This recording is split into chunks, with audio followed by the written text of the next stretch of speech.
A escada é uma construção que serve para fazer um deslocamento vertical. Nem sempre é assim, mas tem um jeito de facilitar tudo isso. Elevador?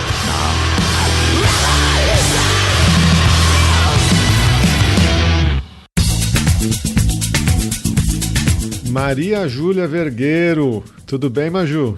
Tudo bem, e você, Geraldo? Tudo bem. Estamos aqui para gravar mais um episódio do Chutando a Escada. Quando eu convido você é porque tem alguém na Europa para a gente entrevistar que o fuso horário bate, né? Exatamente. É um prazer receber aqui o Alex Ruchuli. O Alex é jornalista, pesquisador, host do podcast Aufhebunga Bunga. Pronunciei certo, Alex? Tá certo. O Bunga Cast, se ficar mais fácil assim. Tudo bem, depois a gente vai falar desse nome aí que eu andei fazendo a minha pesquisa. O Alex acabou de publicar um livro, ele é autor do The End of History, o fim do fim da história, com o Philip Cunliffe e o George Hoare. O livro foi publicado pela Zero Books, agora em 25 de junho, tá fresquinho, acabou de sair. E o Philip e o George também são seus co-hosts lá no BungaCast, não é isso? É isso mesmo. Prazer receber você aqui, Alex. Eu conheci você por um artigo que você publicou recentemente na American Affairs, sobre a brasileirização do mundo, a brasilinização do mundo, não sei como é que a gente vai traduzir isso. E é um prazer ter você aqui para a gente poder conversar um pouco sobre o BungaCast, sobre as suas pesquisas e sobre essa sua experiência aqui no Brasil. Bom, oi Geraldo, oi Maju, muito obrigado pelo convite. Estou empolgado para ter essa conversa hoje, discutir em português sobre o Brasil com brasileiros, que até agora eu só tenho discutido essas ideias um pouco com anglófonos, né? Que aí eu acho que a perspectiva muda, que é algo acho que eu tentei trazer na matéria também, nessa questão de perspectivas diferentes, enfim. Prazer receber você, Alex. Eu gostei muito do artigo e, enfim, vai ser um prazer explorar um pouco essa conversa, porque entender que, sei lá, é sempre essa questão, né? O Brasil como país do futuro, e eu achei muito interessante como, enfim, esse futuro, você colocou no artigo como esse futuro que a gente pensa, ele não chega, né? E ele não chega só, ele não é que ele não chega só no Brasil, né? O que a gente vê é uma tendência de que ele não chegue.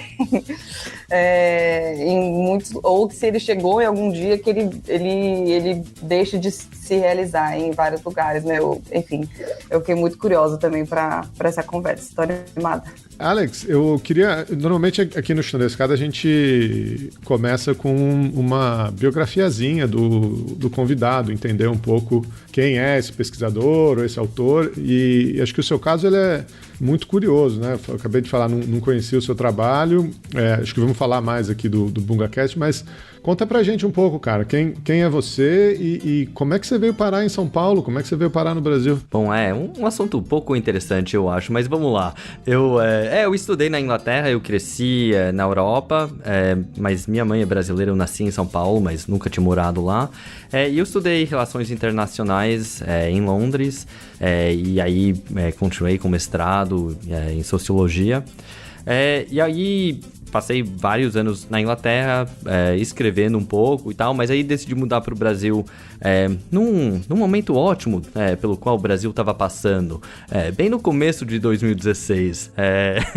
Então, sempre já nos primeiros dias em São Paulo, recebendo essa pergunta: peraí, você é gringo? O que você está fazendo aqui? Por que você veio morar no Brasil neste momento, no meio da crise? O que você está fazendo aqui? E até agora eu não tenho uma resposta, apenas... acabo falando, mas eu gostaria de morar em outro lugar, tava com um saco cheio de Londres, é uma vida um pouquinho difícil, muito caro, etc. E eu quis morar no Brasil, mas eu também estava já há muito tempo seguindo a política brasileira, e morando em São Paulo me deu a oportunidade também de começar a escrever mais e estudar mais diretamente a política brasileira e o que estava acontecendo, o período que o Brasil passou entre 2013 e agora. Eu acho que de uma certa forma é uma condensação, uma cristalização de tendências que se vêem no mundo mundo afora, embora o Brasil talvez tivesse exprimido essas coisas mais claramente. Mas enfim. Mas nesse período eu montei o nosso podcast, o BungaCast, com amigos que moram ainda aqui na Inglaterra, onde eu tô atualmente, para tentar entender o que estava acontecendo no mundo, que o mundo está virando muito mais turbulente do que tinha sido.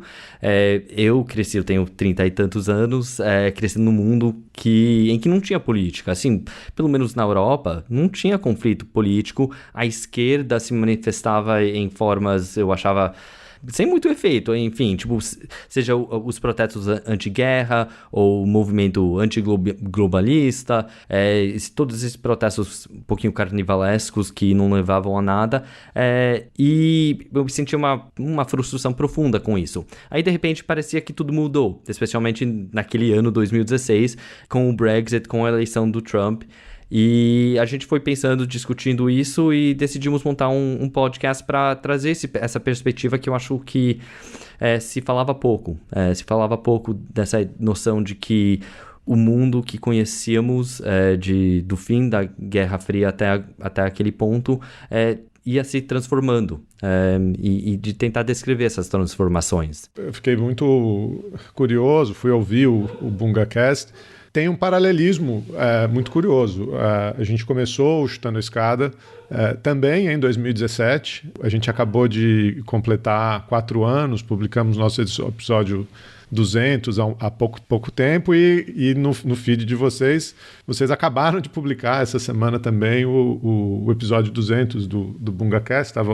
Estava ouvindo, acho que tem um paralelismo curioso, né? A gente faz um trabalho em língua portuguesa, é um podcast de relações internacionais, majoritariamente, mas que começa em 2017, exatamente quando você tinha chegado no Brasil, pós-golpe de 2016, num governo conservador, reacionário, que a gente achava ruim na época, não sabia o que estava por vir, né? Eu achei curioso, e a maneira como vocês construíram o BungaCast como um podcast de política global, né? Eu acho que o nosso propósito foi de abordar esses temas grandes, o metatema do podcast, o fim da história, que foi nosso tema desde o começo, mas também de explorar como essas mudanças iam acontecendo pelo mundo inteiro. E tem uma certa tendência na esquerda de só falar de política mundial ou em países distantes, dependendo da sua perspectiva, mas de falar sobre a Nigéria ou Índia, o que seja, quando tem algo acontecendo mais empolgante, que as esquerdas estão se mexendo, e aí parece que é um momento, e aí logo depois a gente esquece, né? E de tentar abordar as questões, ou abordar países distantes de uma forma um pouquinho mais séria, de tratá-las, de tentar entender o desenvolvimento histórico e tal, e não ir só seguindo atrás de, tem um protesto acontecendo, o que está acontecendo aí, sabe? Que a gente faz também, lógico, mas de não se depender totalmente disso. E também de trazer uma perspectiva, eu diria, heterodoxa, ou talvez de uma certa perspectiva seria bastante ortodoxa de um ponto de vista marxista, mas que hoje em dia não é hegemônico nas esquerdas anglófonas, com certeza. Então, isso leva a uma crítica de política de identidade, ou várias formas de política, a gente podia dizer, pós-modernas, né? Então, de trazer uma visão modernista, universalista, que hoje em dia eu acho que tem pouco espaço nas esquerdas anglófonas, né? Nos Estados Unidos, no Reino Unido. E é isso, basicamente. E a gente foi explorando as coisas, explorando novos assuntos.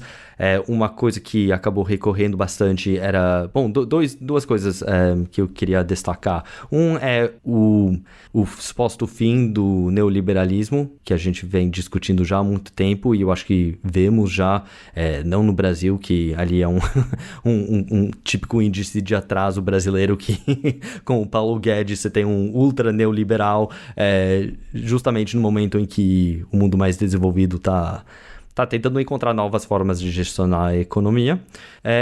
Então tem isso. E a outra coisa foi a reação histérica de grande parte da mídia, do establishment, as derrotas e as insurgências populistas, dizemos assim, especialmente com Trump e Brexit, mas não apenas com esses, de uma forma que o establishment, digamos, liberal, não reagiu de forma nada racional às ameaças populistas.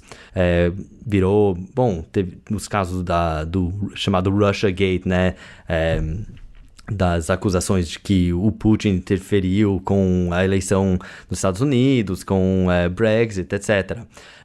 E foi algo que a gente acabou criticando bastante, porque foi uma coisa tão recorrente que acabamos dando um nome a isso, que é algo que a gente trata, aliás, no livro, chamado em inglês Neoliberal Order Breakdown Syndrome, ou Síndrome de Fracasso do Ordem Neoliberal, que é que não sei se é a sigla, não sei como fica a sigla em português, mas em inglês fica legal, que é algo sobre o qual a gente fala bastante. O Chutando a Escada conta com apoio financeiro dos seus ouvintes. Para saber mais, acesse chutandoaescada.com.br/apoio.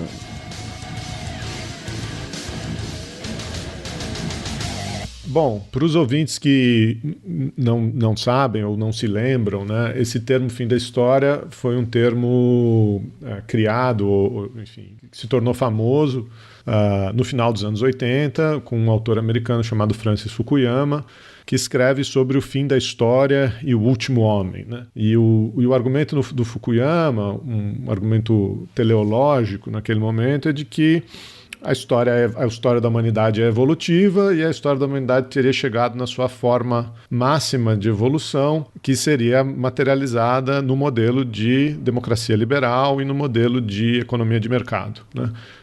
O Fukuyama estava falando do momento de colapso da União Soviética. Ele começa a escrever até um pouco antes, mas as reformas já estão em vigor, a glasnost, a perestroika já estão em vigor.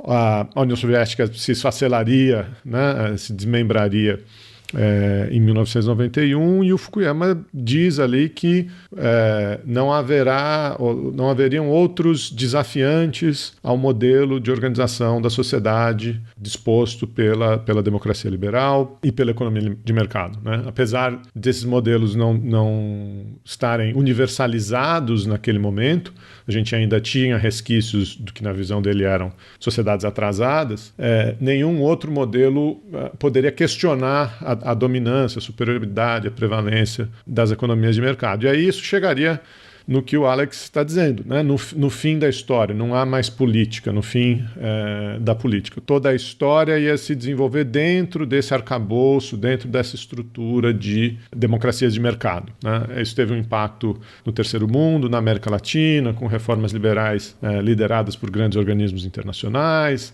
ajustes estruturais, enfim, todo um processo que a gente viveu, que está documentado por inúmeros historiadores, analistas de política internacional. É a isso que a gente chama do fim da história. Mas há muito tempo parece que a história não acabou, né, Alex? Então eu te convidaria a falar um pouco sobre o fim do fim da história, como vocês colocam, né? O que vocês estão caracterizando aí como o fim do fim da história, ou o ressurgimento da política, ou o renascimento da política? Assim, até em termos afetivos, culturais, eu acho que se via nas expressões culturais durante toda essa época dos anos 90, 2000, que não tinha mais uma visão de um mundo alternativo. E toda a política oficial do Estado virou questão de gestão, né? De gestionar o que tinha ali, sem perspectiva de modernização, nem de transformação social, etc. E com a hegemonia do pensamento único, né? Como se chama especialmente em francês, o pensée unique, que só tem esse pensamento neoliberal e não existe nada além daquilo. O que aconteceu já chacoalhar essa ordem que parecia tão estável, em que a democracia liberal era o único modelo de sociedade, o único modelo de governo, de Estado, etc., era a crise de 2008. Pessoas já vinham falando do fim da história depois dos ataques de 11 de novembro.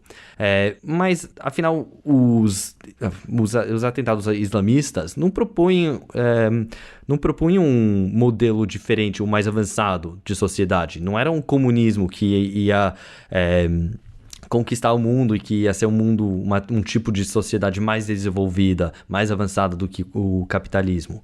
Era uma reação atrasada, assim, de islamismo contra a modernização, né? Não era um movimento moderno. Então, os atentados terroristas não apresentaram nenhuma proposta nova. O que mudou com a crise de 2008, e especialmente os efeitos atrasados da crise, foi que o modelo neoliberal não tinha mais autoridade política.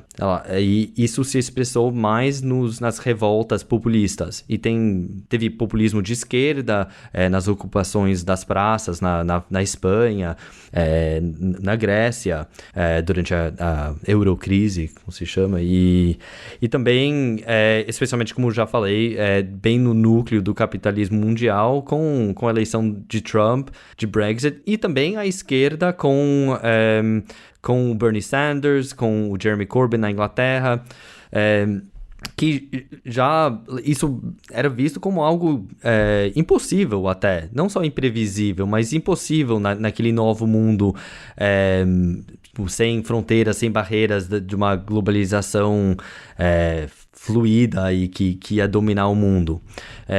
Já antes desse período, teve momentos em que houve contestação da ideia de globalização, mas eram pequenos, nunca chegou a ganhar uma eleição num país importante no núcleo do capitalismo mundial. Isso foi uma coisa importante que mudou. Um jeito que eu gosto de descrever o fim da história é por uns 5 características determinadas. Então, seria a globalização, que todos nós conhecemos, que é algo que eu acho que podemos dizer que entramos numa fase de deglobalização. Já a pandemia com a interrupção de cadeia de fornecimento foi um momento muito importante disso, mas já vinha acontecendo antes. Agora essa suposta nova Guerra Fria, não gosto do termo, mas enfim, suposta nova Guerra Fria entre China e Estados Unidos também tem um certo efeito desglobalizante. A ideologia de globalismo, que eu acho que, Geraldo, você já descreveu bem, essa ideologia de que tudo que se não é que todo país é uma democracia liberal, todas iam chegar a esse ponto. Ou, ao pior, tinha que intervir e bombardear esses países retrogrados que ainda tinha que aprender como aprender do Ocidente, né? Outro aspecto é a pós-política, que é um tema que abordamos bastante no livro, que é essa ideia de que, ou até uma técnica do Estado de despolitizar conflitos, de tornar tudo um alvo de consenso.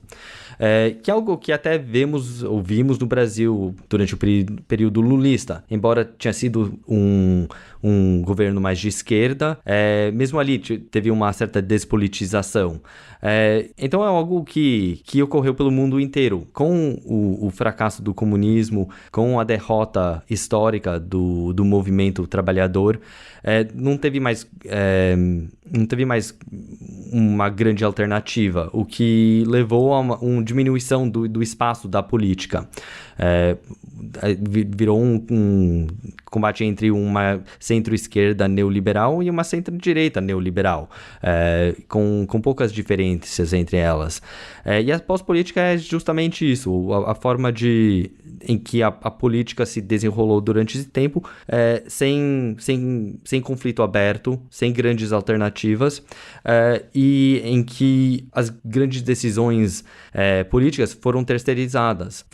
O maior exemplo um exemplo típico, é a independência de bancos centrais, que aí podiam determinar juros sem interferência política.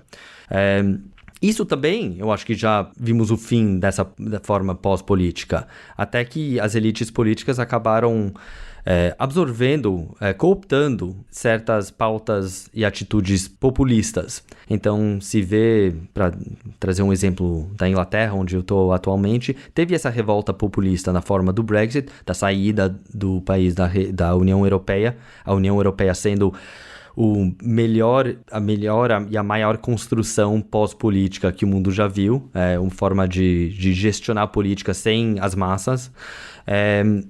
Teve a saída do país e aí o Boris Johnson, o primeiro-ministro conservador, tentando cooptar essas energias populistas em prol da manutenção da mesma elite. Então, o que podia ter sido um momento de grande revolta, se não revolução, acabou sendo uma restauração dos conservadores no poder. Mas mesmo assim, isso eu acho que é um marco de uma transformação política. E aí eu acho que o quinto elemento, eu acho que eu esqueci mas se eu me lembrar daqui a pouco eu volto a falar sobre.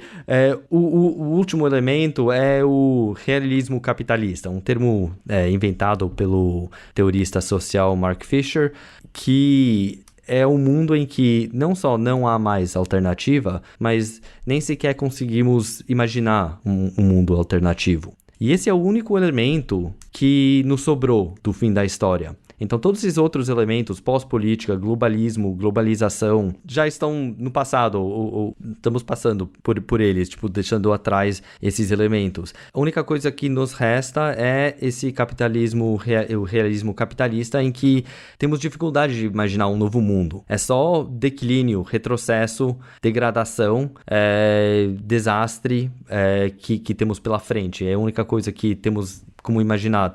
Afinal, um jeito simples de dizer isso é que tem pouco otimismo hoje em dia. Pouco otimismo social.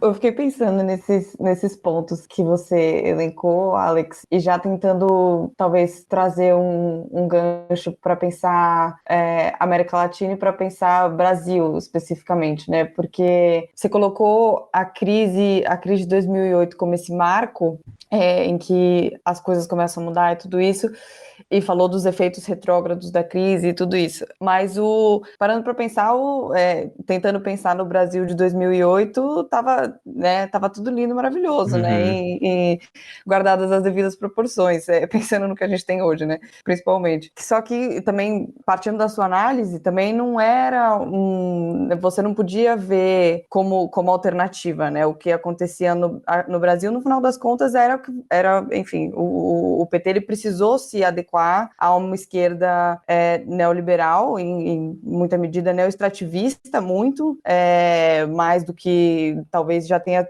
sido antes, os governos anteriores até mais de direita, precisou se adequar a isso, né, para conseguir fazer o que fez no Brasil e que, enfim, depois, em alguns anos depois, a gente começou a sentir os efeitos disso, mas eu fiquei pensando como enquadrar talvez o Brasil nesse momento, né? Porque você falou muito, me chamou muito a atenção quando você falou de um jeito de fazer política de gestão, muito, muito gestionado mesmo, e, enfim, uma política apolítica, né? Que se institucionalizou muito, mas eu fico pensando se o que a gente teve, apesar de, enfim, ser passível de várias críticas, se encaixava nisso, né?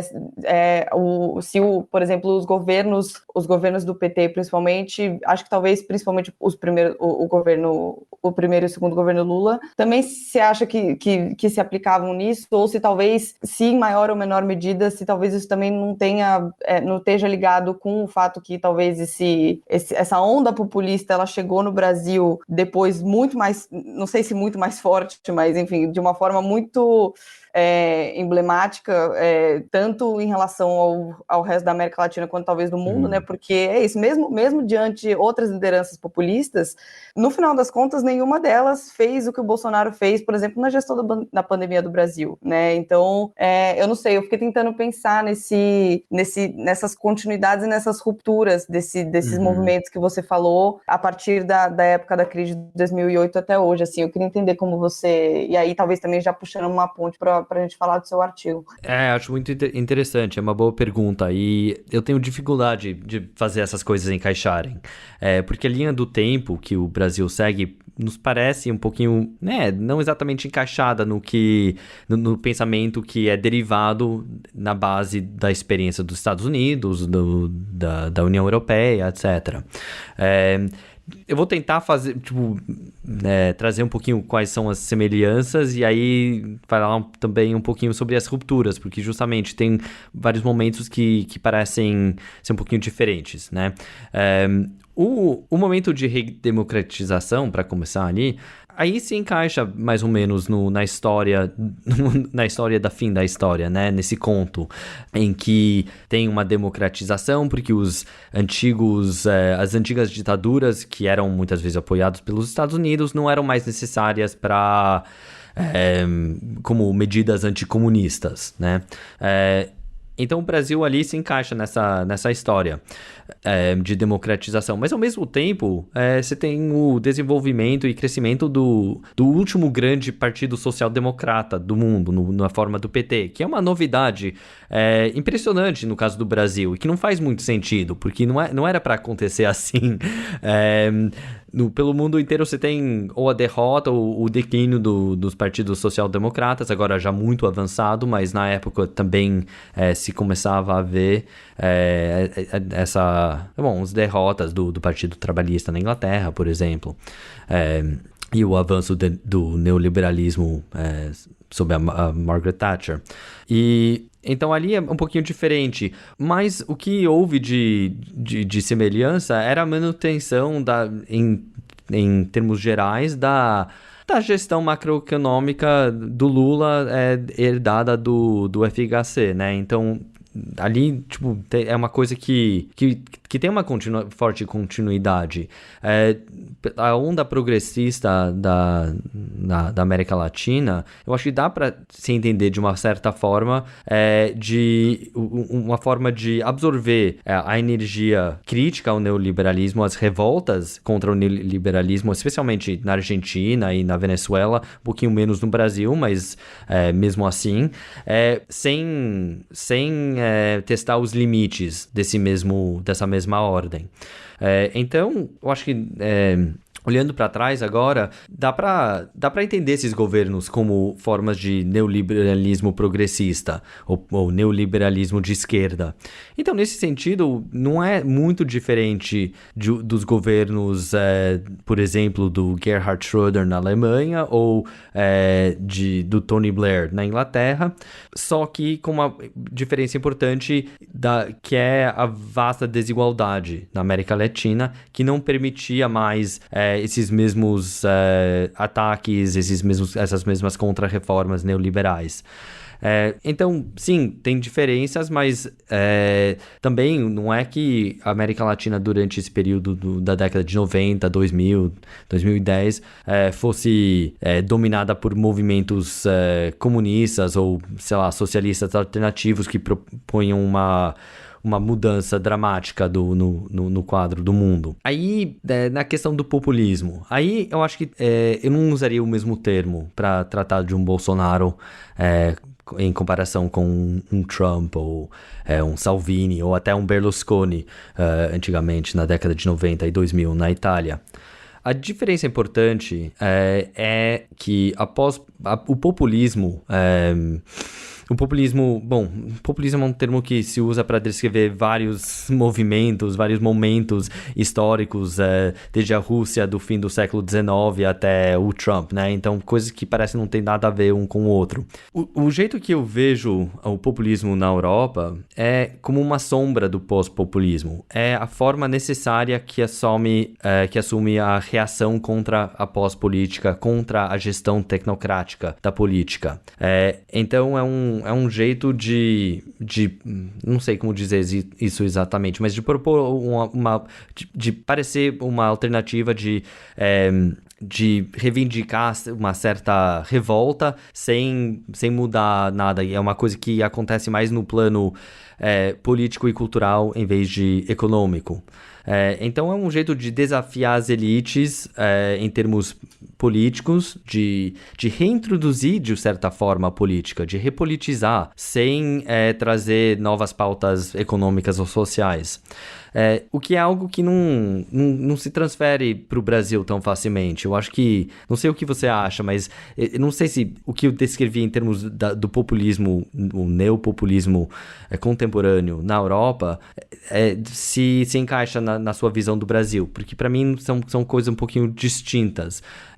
O Bolsonaro aí é apenas uma aceleração, uma intensificação de uma elite que já é excessivamente retrograda no Brasil. Então, não sei se tem essa mesma dinâmica que tem na Europa do populismo, de uma certa forma, ser uma forma perversa de rebelião de baixo, né? No caso do Bolsonaro, ele conseguiu cooptar um pouco dessa energia de baixo, mas já no Brasil era muito alinhado à direita e à elite, no caso do lavajatismo. Então, acho que os casos não batem exatamente. Eu não sei, assim, é que, enfim, eu também não, eu acho que eu não entendo o suficiente dos outros países, da configuração política desses outros países para tentar fazer essa comparação, partindo disso que você falou, mas eu não sei, a minha percepção, por exemplo, do próprio caso do Trump nos Estados Unidos, eu vejo também em alguma medida um governo que, enfim, é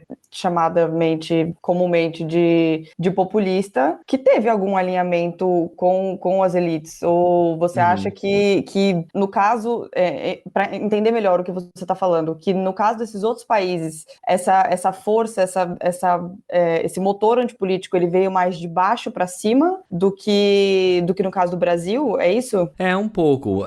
Os termos que a gente usa no livro, que vou trazer agora porque até que esqueci de falar disso, é que a pós-política, essa forma de despolitizar a política,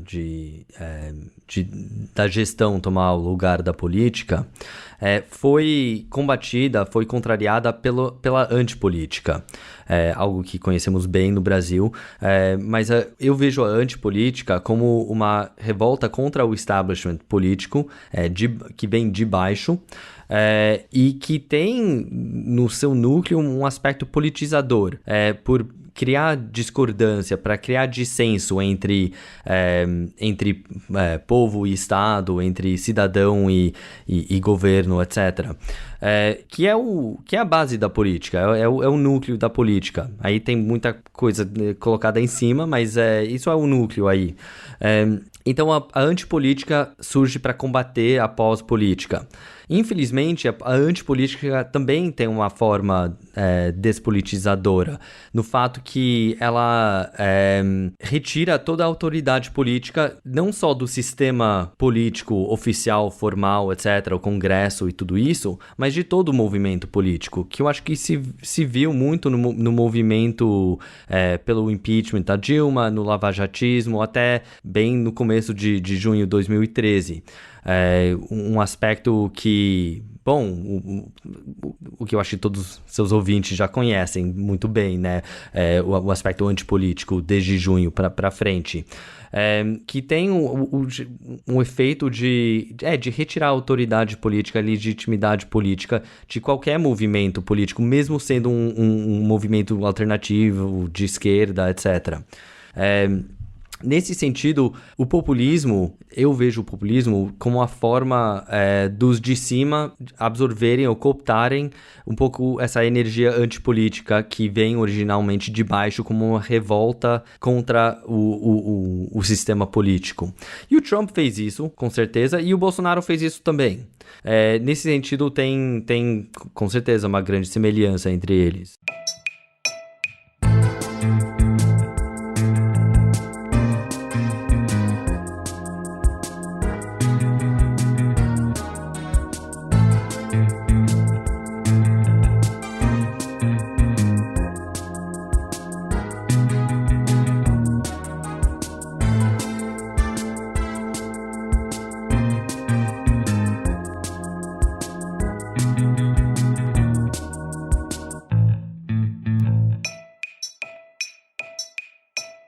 queria comentar algumas coisas sobre essa discussão, né? E até voltando um pouco sobre o fim da história, o papel do Brasil e essas linhas, se o Brasil ou se a América Latina encaixa ou não encaixa na linha do tempo, né? A maneira como eu vejo, na verdade o fim da história ele foi muito mais curto, porque já no final dos anos 90, você já tem manifestações apontando para os limites da ordem neoliberal. E são notadamente marcadas por crises financeiras, né? 94 crise no México, 98 crise na Rússia, a maior delas a crise do Sudeste Asiático em 97, né? A crise dos tigres asiáticos. Quer dizer, o modelo a ordem já está apontando os seus limites ali. Não é à toa que nasce o Fórum Social Mundial, né, em Porto Alegre, no começo dos anos 2000. Não é à toa que você tem a Batalha de Seattle na reunião ministerial da Organização Mundial do Comércio em Seattle, nos Estados Unidos. Eu acho que os limites eles já estão sendo apontados ali. Eu acho que essa discussão ela foi um pouco sequestrada pelo terrorismo, né, pela guerra ao terror. Eu acho que a partir de 2001, os grandes desafios da ordem internacional e o grande foco se passaram muito mais para manifestações contra a guerra, contra o colonialismo, etc., e se esqueceu um pouco desses limites estruturais, né, do capitalismo global. E aí isso retorna em 2008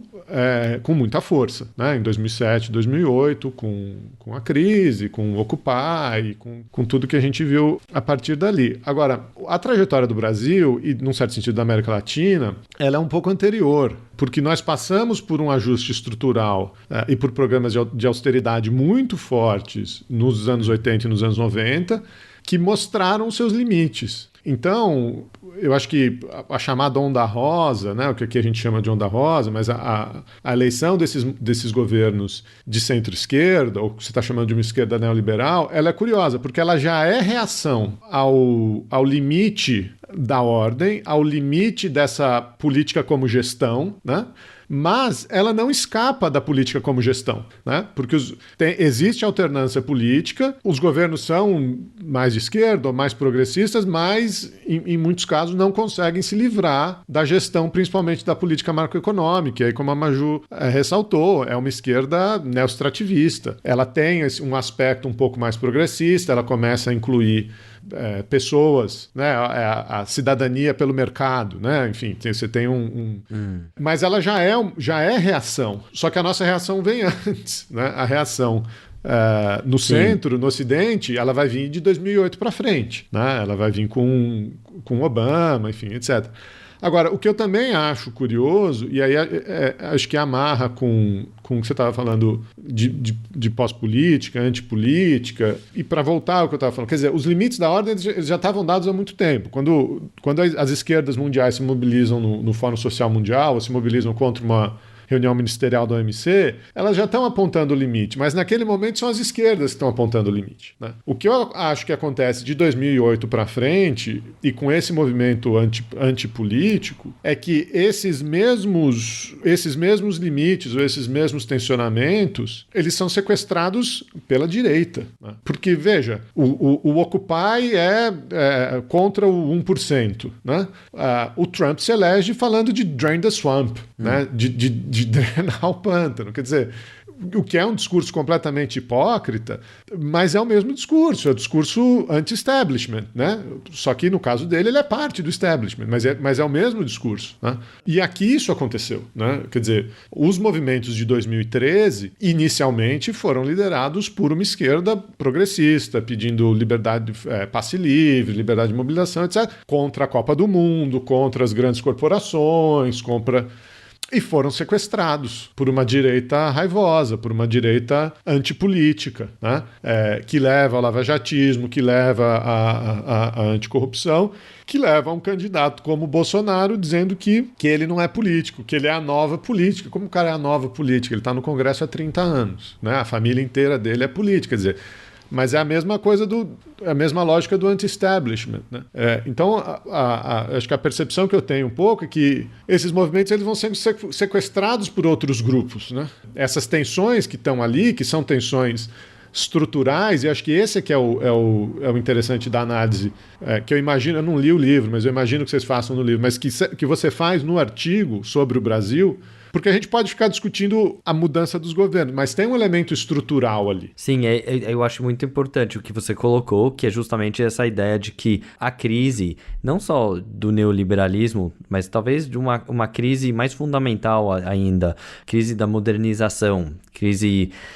não quero dizer necessariamente uma crise términa do capitalismo, porque muitos já prognosticaram isso muitas vezes, mas isso é uma coisa que chegou ao antigo terceiro mundo. Bom, era o terceiro mundo na época, na década de 70, 80, muito antes da crise de 2008, que chegou realmente no núcleo do capitalismo mundial. Não, quando você falou de crise do capitalismo, eu ia falar que é quase um contrassenso, né? Porque, no final das contas, o que tem acontecido, e acho que você até passa por isso em algum momento no artigo, é que esses movimentos anti-establishment, anti-política, que sequestraram tudo isso e que souberam amarrar muito bem essas tensões que o Geraldo comentou, no final das contas, em muitos lugares, e no Brasil a gente consegue ver isso de um jeito muito agudo, eles acentuam esse processo, né, de acumulação por dispossessão, enfim,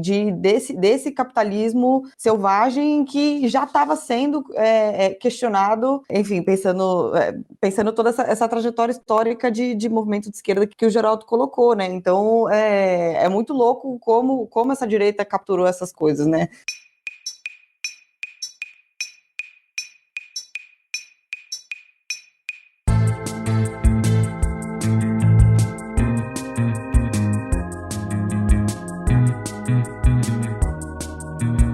Vamos falar um pouco de Brasil.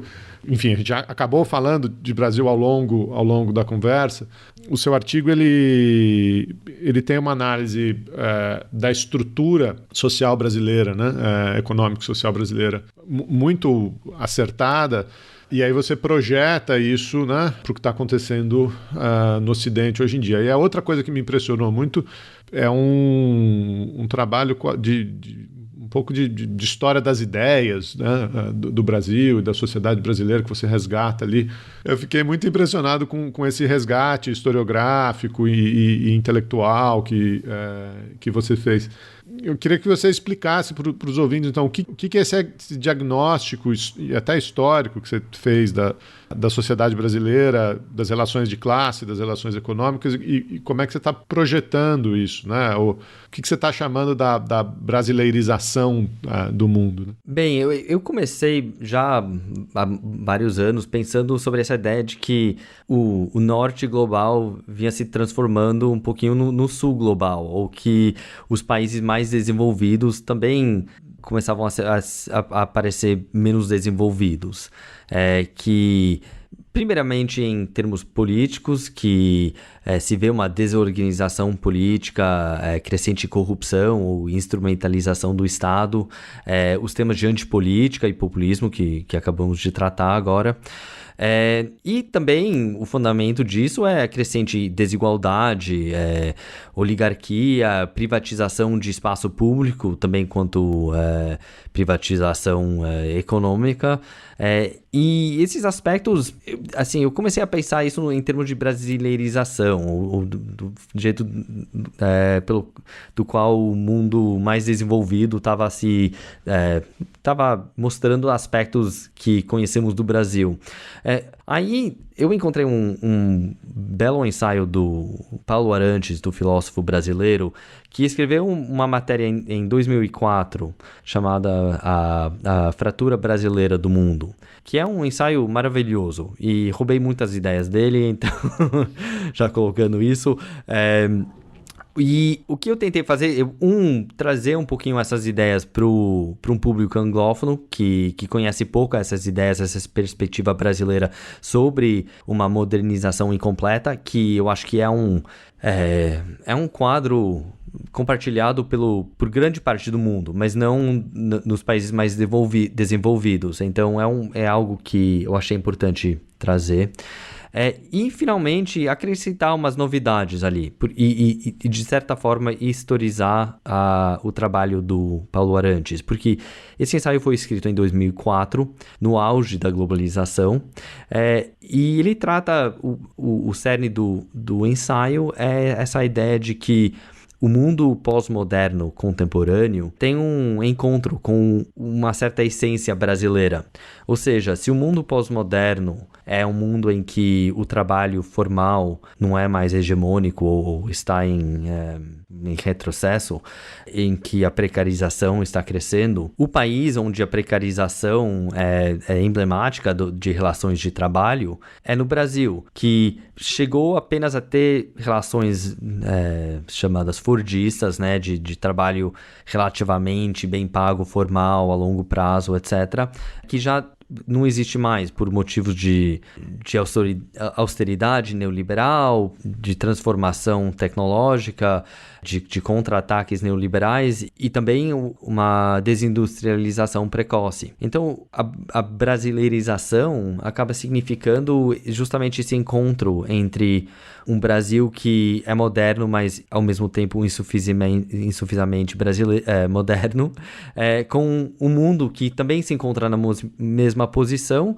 mas que se encontra com essa ideia de moderno, mas insuficientemente moderno, de ré, que entra no futuro com as costas viradas, de uma certa forma.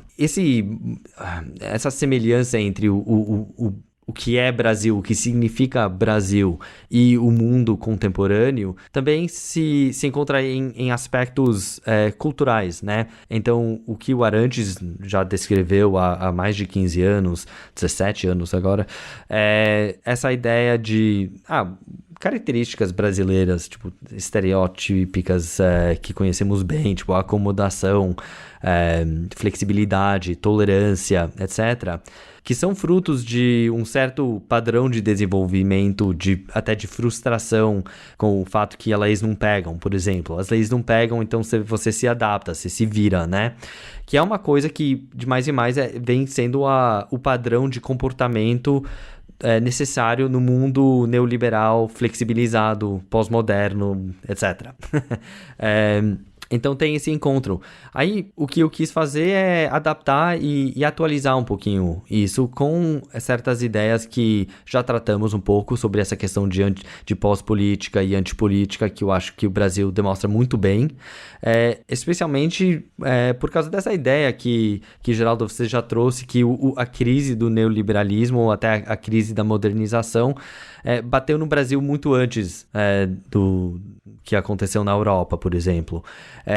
Então eu queria um pouquinho atualizar isso e usar esse esquema de brasileirização para falar do declínio do Ocidente, para usar um termo meio antiquado, mas para tratar dessa questão de retrocesso, que eu acho que se vê de mais e mais, e está mais no consciente de públicos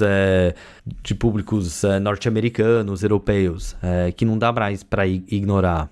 Eu achei muito interessante no artigo, Alex, os nomes que você usou para algumas coisas, assim. Então, por exemplo, essa questão, essa discussão histórica, eterna, de qual que é a relação do Brasil com a modernidade, né? De uma modernidade incompleta, não sei o quê, mas em determinado momento você fala, o Brasil nasceu moderno, né? Porque e aí partindo muito dessa... eu falo dos nomes porque eu acho que a gente pensa em modernidade, a gente pensa em países do norte global, a gente pensa em modelos de desenvolvimento, a gente pensa numa temporalidade linear, né, que vai para frente, que ela está sempre evoluindo, e é isso aí. E um dia o Brasil chega lá, né, porque o Brasil é o país do futuro. Mas é interessante falar, e aí também puxando para as coisas que a gente comentou antes, como que esse raciocínio ele é muito reducionista, porque essa temporalidade evolucionista ela é insuficiente para tentar pensar o o que a gente vive, o que a gente está vivendo hoje, e ela também ela não abarca processos históricos que são a modernidade também, né? E o Brasil é a modernidade, o Brasil não foi feudal, o Brasil não foi pré-moderno, ele nasceu moderno porque a modernidade nasceu com a colonização, né? Então, as mesmas elites europeias, foram elas que se beneficiaram da colonização brasileira, né? E, enfim, do mundo colonial de forma geral. Eu achei muito interessante como, e aí em alguns momentos você aponta, né, que o que a gente está vendo é uma coisa, o que a gente precisa pensar em uma coisa nova, né? Não é uma coisa diferente, e não mais pensar as coisas dessa forma dual de desenvolvido, subdesenvolvido, porque o que a gente é isso, né? Se o desenvolvido está virando, entre aspas, o que você falou, o subdesenvolvido agora, é porque esse modelo ele não está dando conta de explicar muita coisa, né? É justamente essa questão de trajetória histórica, de linha de tempo, de temporalidade, né, que quase que se inverteu, né? Eu acho que a ideia um pouquinho tácita de muitos, especialmente nos países mais desenvolvidos, mas não apenas, era que o terceiro mundo ia chegar, sabe? Era uma questão de tempo, que ia se desenvolver, e aí, tipo, tem a pauta mais liberal, tipo, é só adotar umas reformas, né? Tipo, nas páginas do The Economist, você podia ler que, tipo, só falta o Brasil, sei lá, reformar, sei lá, os impostos, sei lá, e já vira moderno, já chega a ser um dos países mais desenvolvidos. Que era claramente uma mentira, mas tinha uma esperança ainda de chamado catch-up development, né? Que um país podia chegar a se desenvolver, como fez a Coreia, com bastante ajuda dos Estados Unidos, como fez o Japão antes, como está fazendo a China, mas que o China é o único país que nos resta como exemplo. E justamente não seguindo as prescrições neoliberais. Então, é justamente uma exceção. Mas essa ideia de que o tempo, que os países mesmo desenvolvidos existiam na mesma linha de tempo, mas que só um pouquinho atrasados, eu acho que não é credível, não é mais credível. E não é mais credível no Brasil também não, porque a gente sente que esse futuro não vai chegar, sabe? E essa frustração constante com a ideia de, primeiro, ser nascido moderno, não tem raiz feudal, já desde o começo foi integrado nos nexos de colonialismo, extração, etc., que tem um grande espírito modernista há muito tempo no Brasil, essa ideia de se tornar um país ainda mais moderno, e que isso nunca chega. Tem vários ciclos, né, ciclos de esperança e derrota e frustração, e que é um ciclo recorrente, né, e que passamos pelo último já ainda nessa década, né, nessa última década, embora as expectativas talvez fossem um pouquinho menores, mas a derrota foi talvez não tão grande quanto 1964, mas também de um tamanho importante. E essa frustração, o que eu trato na matéria, não é uma frustração com algo que deve acontecer. É uma coisa que já virou integral, é uma parte íntegra do Brasil, da experiência brasileira, essa frustração com o futuro que nunca chega, que nunca conquistamos. Que agora, de mais e mais, é a mesma sensação que se vê no mundo inteiro, até nos países mais desenvolvidos, que, por exemplo, os avanços tecnológicos esperados são muito menores do que passamos no começo do século XX, ou até na década de 60. O futuro se vê, sei lá, em tela de mídia social, em celular e tal, mas que não levou a um grande surto de produtividade, por exemplo, como era esperado.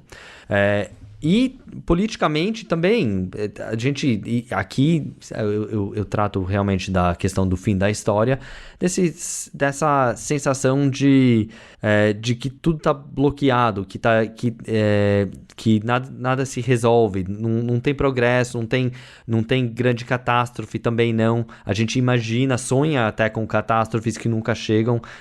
Bom, talvez a pandemia tenha sido isso, mas nos países mais insulados dessas consequências, sejam naturais ou sociais, o grande trauma nunca realmente chega, né? Tá tudo travado politicamente. E isso cria uma grande frustração, com um futuro que não chega, mas ao mesmo tempo o país continua sendo relativamente rico, desenvolvido, mas de mais e mais desigual, com mais excluídos, com até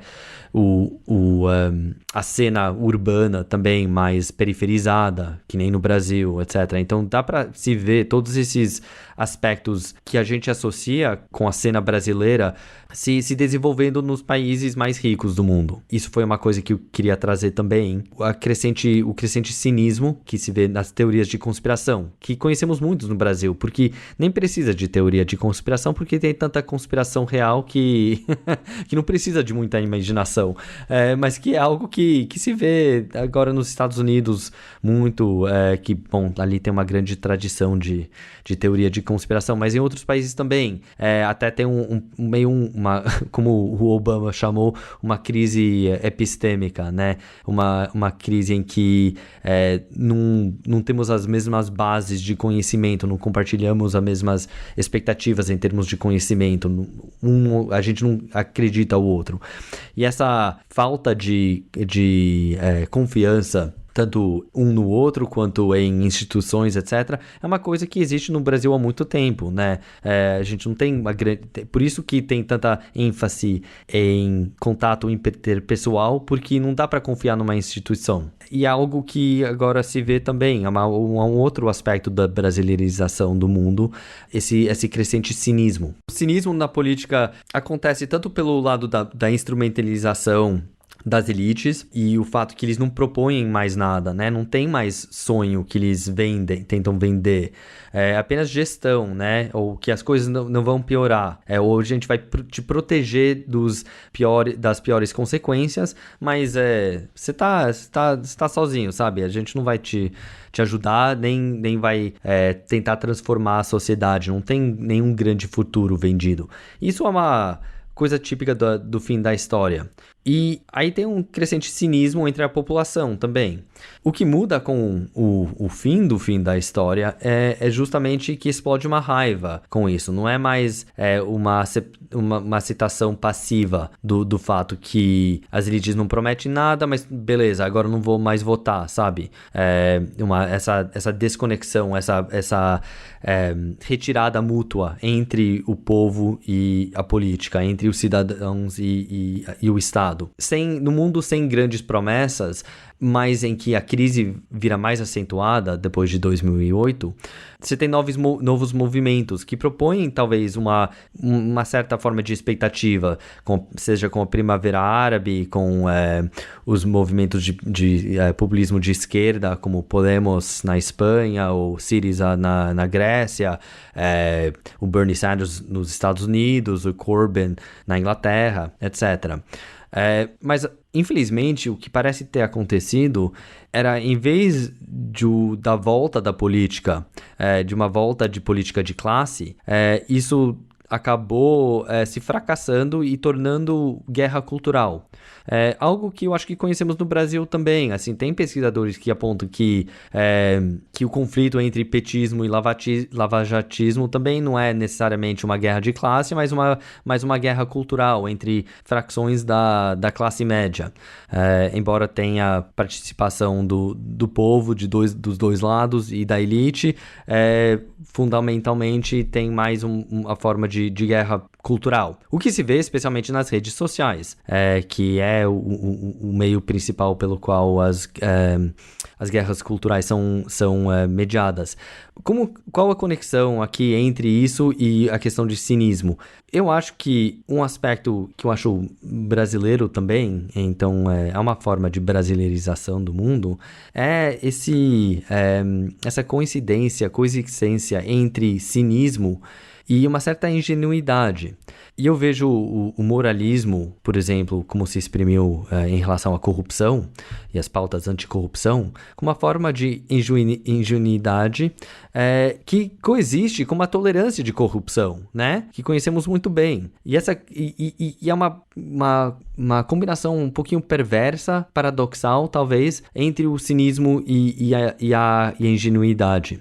Que coexistem, né? Moralismo e uma tolerância corrosiva, como colocou o Arantes na matéria original, que eu já falei, que é uma característica típica brasileira, segundo ele.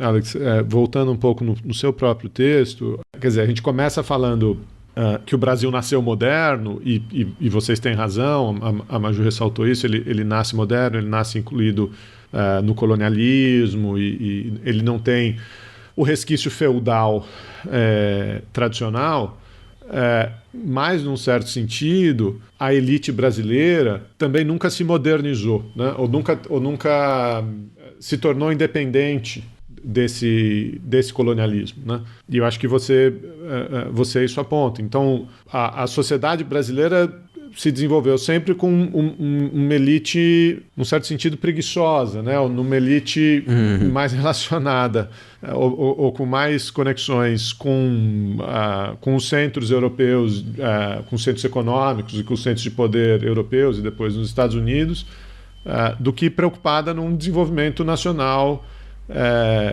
próprio, né, num desenvolvimento local. Vários autores já apontaram isso, notadamente a teoria da dependência, que se desenvolveu aqui na América Latina. Tal. Isso é algo conhecido.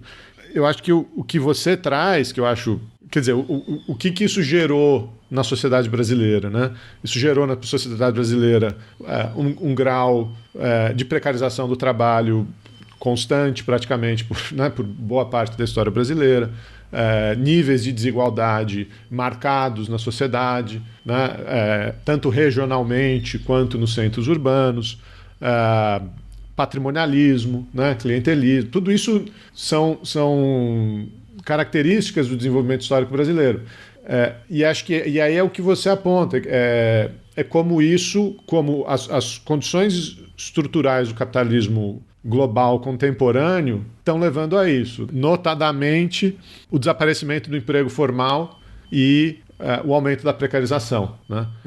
Que as pessoas chamam de gig economy, de empreendedorismo e etc. Quer dizer, toda uma série de eufemismos. Né? Toda uma série de eufemismos que estão levando as sociedades desenvolvidas, que eram sociedades com emprego formal, com uma classe média forte, né, com o movimento sindical, estão desmontando essas instituições que você usa um termo interessante aqui, que era o proletariado, o sindicalismo, as políticas socialistas que kept liberalism honest, né? Quer dizer, que mantinham em xeque essas tendências liberais. A partir do momento que, com precarização, com o desaparecimento do emprego formal, você não consegue mais pôr em xeque, você não consegue mais fazer pressão nessas políticas liberais, aí você reverte para um estado parecido com o estado da sociedade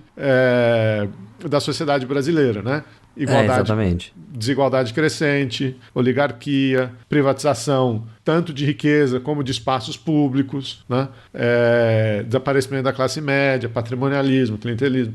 A Maju falou algumas vezes, né? O Brasil é o país do futuro. A gente nem sabia o quanto a gente era o país do futuro, porque a gente chegou no futuro sem passar pelo estabelecimento de uma sociedade liberal do welfare state, da social-democracia, como a gente pulou a etapa da social-democracia e foi do colonialismo pro fim da história. Né? Exatamente. A elite brasileira nunca teve um comprometimento até um mínimo comprometimento com a sociedade inteira, com um projeto nacional. E isso se viu no golpe de 64 e continua se vendo hoje em dia, né? E é um aspecto que é particularmente, não apenas existe no Brasil, né? Mas eu acho que o Brasil exprime isso de uma forma muito nítida. E de uma certa forma é porque a elite brasileira nunca foi disciplinada. E porque as elites têm que ser disciplinadas, no mínimo. Se não executadas, pelo menos disciplinadas. E isso aconteceu, sobretudo na Europa Ocidental, por causa da guerra, que derrotou as antigas elites, e pelos movimentos operários, sindicalistas, comunistas, etc., que ameaçaram tanto as elites que eles acabaram fazendo um grande acordo, de fato um grande acordo, que levou aos estados de bem-estar. E isso é uma coisa que se manteve durante um tempo, mas justamente o fim da história e a derrota histórica do movimento operário, que é algo que aconteceu pelo mundo inteiro, é algo que teve um grande efeito justamente no comportamento de elites, que eles não tinham mais do que ter medo, né? Eles não tinham mais medo de ser derrotados.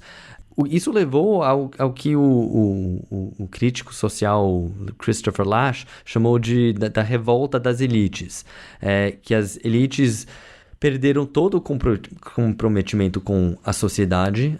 No Brasil, isso se vê até na fuga a Miami, eu chamaria assim, esse desejo de fugir do Brasil, porque supostamente é o povo que não deixa o Brasil avançar, quando a verdade é justamente o contrário. Essas elites que não têm comprometimento com o Brasil, que não deixam o Brasil avançar. E é algo que se vê até agora nos países mais ricos do mundo, que também querem fugir, que tenham vergonha do próprio povo, né? Que é uma coisa que conhecemos muito bem no Brasil, mas se viu nos Estados Unidos, que eles querem ser, se não cidadãos de outro país, pelo menos ter um ódio e desprezo pela grande maioria da população, especialmente nos estados centrais ali, sabe, fora das grandes cidades. E acontece na Inglaterra também, que com o Brexit, todos aqueles, especialmente de classe média alta, que se viam europeus, de repente decidiram que eram mais europeus do que os europeus, porque eles era uma marca de ser cosmopolita e não sei o que mais, sabe, de ser mais bem educado, mais formado, etc., que nós não somos ingleses como eles, a gente é melhor, a gente somos europeus. Eles, até esse momento, nunca ligavam para a Europa, sabe? Não era uma coisa que era totalmente performativa. Mas essa é uma outra forma da revolta das elites, a moda brasileira. A única coisa que me deixa, enfim, pensando todo o raciocínio que você trabalha no artigo é pensando se essa elite global, até de certa forma, ela começa a performar de uma forma cada vez mais parecida com a elite brasileira, nesse sentido de querer ter empregada doméstica, contratar chefes particulares lá, que você comenta, que é essa coisa muito... essa semana até viralizou no Twitter uma blogueira aí, dessa super famosa, que inclusive é amiga da família do Eduardo Bolsonaro, super indignada, porque ela se mudou para os Estados Unidos e não consegue achar uma empregada, entendeu? Tipo, aquilo para mim é um suco de elite brasileira. Porque a empregada ela exige $25 a mais para passar uma roupa, assim, que absurdo, assim, sabe? Mas eu fico pensando que se a elite global ela tá arrumando para essa coisa mais patrimonialista, mais, enfim, esse suco de Brasil, onde que entra pensar também que hoje a gente também, em alguma medida, está vendo um contramovimento também de corpos subalternizados, né, em uma medida que talvez antes não tenha acontecido, né, então de protagonismo, tanto na esfera cultural, que, enfim, é o que você falou, em alguma medida deve ser problematizado, porque em vários momentos esvazia o debate, né, então, por exemplo, o Bruno Covas na eleição para prefeito de São Paulo e falar que a medida dele contra o racismo é falar que o racismo existe, né, então caramba, parabéns. Na medida que, enfim, esses discursos eles começam a ser repetidos quase exaustivamente, sem que nada muito estrutural seja proposto, mas que também tem grupos se organizando por mudanças estruturais muito fortes, né? Então, mesmo o Lula agora, né, na quase pré-campanha dele, você vê um movimento que, ao mesmo tempo que ele, enfim, está tentando dialogar com o Centrão, com esses políticos, esses caciques políticos, ele não pode mais dar uma importância menor, pelo menos, enfim, talvez nessa fase, a movimentos negros, a movimentos de mulheres, enfim, o próprio movimento de mulheres contra a eleição do Bolsonaro, né? Então eu fico pensando onde que você vê, em que lugar desse processo, que a gente não tem nome ainda da brasilização do mundo, você vê essa tomada de protagonismo também de grupos historicamente subalternizados. Bom, no caso do Brasil, assim, não, eu diria que em qualquer caso, eu sou relativamente cético, não porque não apoio causa antirracista ou feminista, etc., que no Brasil eu acho muito importante, o caso é diferente no Reino Unido, por exemplo, mas os motivos pelo qual eu sou cético é que essas pautas são muito facilmente cooptadas pela elite e o que acaba acontecendo não é transformação social, mas apenas reconhecimento de identidade. Então, acabam levando a formas muito superficiais de resolver esses problemas, né? De colocar minorias em cargos importantes, etc., sem levar uma transformação do mundo social. E é algo que se vê, assim, os Estados Unidos já se especializaram nisso há muito tempo. Então, eu acho talvez um pouquinho problemático por prosseguirem pautas excessivamente fragmentárias, em que desaparece a figura do povo, né, ou dos trabalhadores, das trabalhadoras unidas, que eu não sei se resolve necessariamente essa questão de brasileirização, porque não coloca em questão a gestão econômica, a estruturação da sociedade. Então, acaba se limitando a uma pauta puramente cultural. Talvez não teve tanto disso no Brasil, então os efeitos negativos disso não são visíveis. Tipo, só pauta antirracista é uma pauta de esquerda e é positivo e tipo, tem que seguir em frente com isso. Nos países, tipo, especialmente no Reino Unido, mas não apenas, isso virou pauta da elite, praticamente.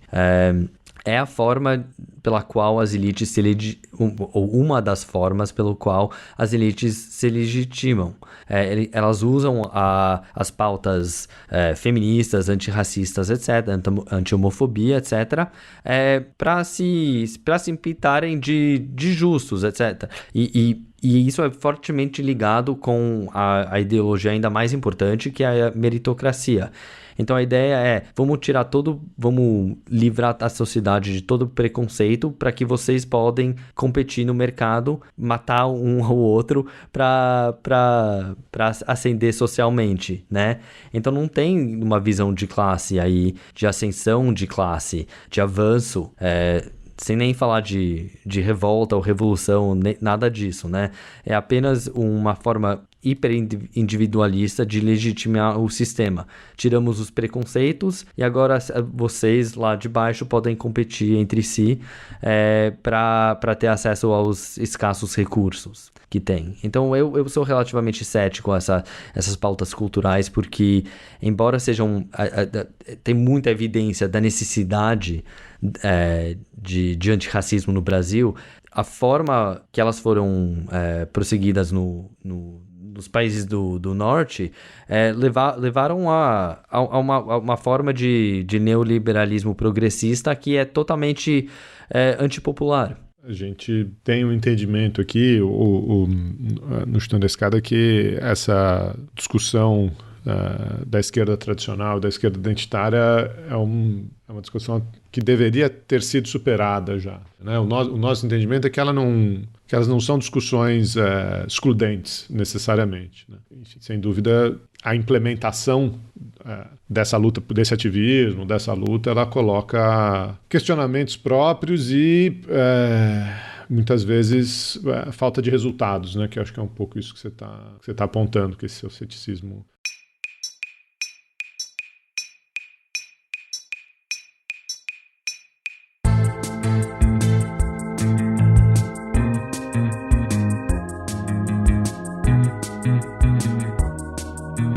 Pensando mais um pouquinho no futuro, onde vai a brasileirização, né? E pensar um pouquinho quais são os contramovimentos contra a brasileirização.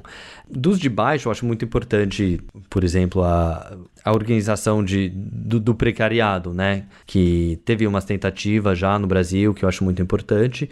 Mas, do outro lado, vai ter uma reação da elite para tentar desenvolver uma nova forma de gestionar a sociedade, uma forma pós-neoliberal, que eu acho que é uma forma feia de colocar isso, mas enfim. Eu acho que a esquerda até agora tem se posicionado sempre como anti-neoliberal, anti-austeridade, que tem sido relativamente... A gente sabe onde a gente se encontra ali, né? Não sabemos onde estamos. Vai demorar para o Brasil, eu acho, chegar a esse ponto, mas no Reino Unido, nos Estados Unidos, já tá se mostrando o desenvolvimento de uma outra forma de se legitimar, que é um desenvolvimento de um Estado mais protetor e protecionista, que acaba absorvendo alguma dessas pautas populistas e falando, não, a gente está aqui para te proteger, né? A gente vai te proteger da pandemia. Que, do ponto de vista brasileiro, parece ótimo, parece progresso relativo, mas isso é só porque o Brasil está no fundo do poço. A verdade é que a esquerda vai ter que se reorientar e encontrar novos argumentos para combater esse Estado mais protetor, porque não vai ser um Estado que milita nos interesses da maioria, vai apenas se posicionar, eu acho, numa forma como quem tem a capacidade de proteger o cidadão contra os efeitos da globalização, a imigração também, a perca de status, talvez, de homens brancos, sei lá, coisas assim, que não há nada de progressista ali. Então, importante, ao mesmo tempo, combater os restos do neoliberalismo que se primam ainda fortemente no Brasil, mas também se preparar um pouco pelo que tem a vir. Alex, obrigado de novo pelo seu tempo. Parabéns pelos 200 episódios do BungaCast. Parabéns pela publicação do livro The End of History, pela Zero Books. Você, o Philip, o George estão convidados a virem mais ao Chutando a Escada. Se quiserem, a gente faz uma tradução simultânea, bate um papo aí. Obrigado valeu. Você acabou de ouvir mais um episódio do Chutando a Escada. Para apoiar, acesse chutandoaescada.com.br/apoio.